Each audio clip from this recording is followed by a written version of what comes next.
Old American Gunmen and Outlaws.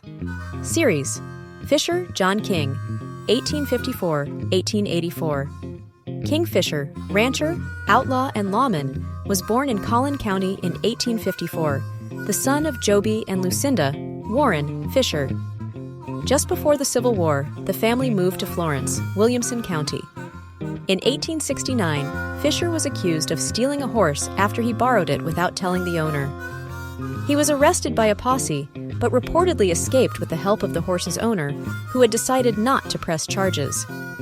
Fisher made his way to Goliad, where he was arrested again, this time for housebreaking, and sent to prison.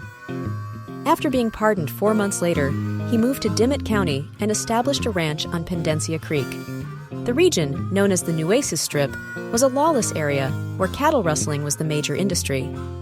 Fisher, relying on both patronage and intimidation, quickly established himself as one of the leaders of the strip, and his ranch became a haven for drifters, criminals, and rustlers in the region. He was an imposing figure, once described by Texas Ranger N.A. Jennings as wearing an ornamented Mexican sombrero, a black Mexican jacket embroidered with gold, a crimson sash, and boots, with 2 silver-plated, ivory-handled revolvers swinging from his belt. In the section where he reigned, Fisher was feared and respected.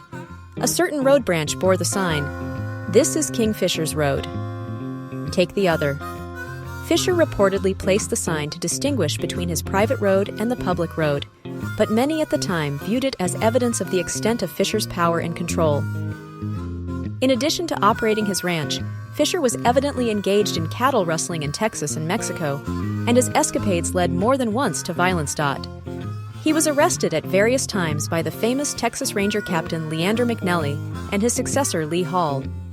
Charged with murder and horse and cattle theft, he managed to avoid conviction, but his legal ordeals took their toll, and Fisher decided to live a quieter life.